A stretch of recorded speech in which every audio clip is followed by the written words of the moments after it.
हरे कृष्णा प्रिय भक्तों, आज के इस वीडियो में आप योगिनी एकादशी के व्रत कथा को सुनने जा रहे हैं। व्रत का संपूर्ण फल प्राप्त करने के लिए व्रत कथा को पूर्णतः अवश्य सुनिएगा और वीडियो को लाइक करके कमेंट में जय श्री हरि विष्णु अवश्य लिखिएगा।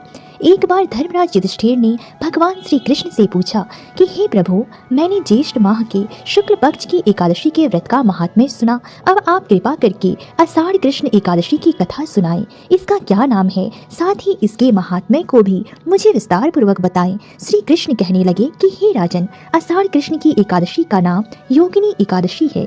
इस व्रत के प्रभाव से समस्त पाप नष्ट हो जाते हैं। यह इस लोक में भोग और परलोक में मुक्ति देने वाली है। यह तीनों लोकों में प्रसिद्ध है। मैं तुमसे पुराणों में वर्णन की हुई कथा कहता हूँ, इसे ध्यान पूर्वक सुनना।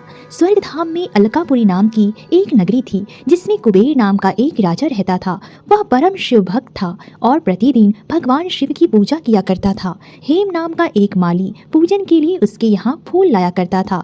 हेम की विशालाक्षी नाम की एक बहुत सुंदर स्त्री थी। एक दिन वह मानसरोवर से पुष्प तो ले आया, लेकिन काम सख्त होने के कारण वह अपनी स्त्री से हास्य विनोद तथा रमण करने लगा। इधर राजा उसकी दोपहर तक राह देखता रहा। अंत में राजा कुबेर ने सेवकों को आज्ञा दी कि तुम लोग जाकर माली के न आने का कारण पता करो, क्योंकि वह अभी तक पुष्प लेकर नहीं आया। सेवकों ने कहा कि महाराज, वह पापी अति कामी है, अपनी स्त्री के साथ हास्य विनोद और भ्रमण कर रहा होगा। यह सुनकर कुबेर ने क्रोधित होकर उसे अपने राज्य में बुलाया। हेम माली राजा के भय से कांपता हुआ वहां उपस्थित हुआ। राजा कुबेर ने क्रोध में आकर कहा, अरे पापी, तूने मेरे परम पूजनीय ईश्वरों के ईश्वर शिव जी महाराज का अनादर किया है, इसलिए मैं तुम्हें श्राप देता हूँ कि तू स्त्री का वियोग सहेगा और मृत्यु लोक में जाकर कोढ़ी होगा। कुबेर के श्राप से हेम माली का स्वर्ग से पतन हो गया और वह उसी क्षण पृथ्वी पर जा गिरा। भूतल पर आते ही उसके शरीर में श्वेत कोढ़ हो गया। उसकी स्त्री भी उसी समय अंतर ध्यान हो गई।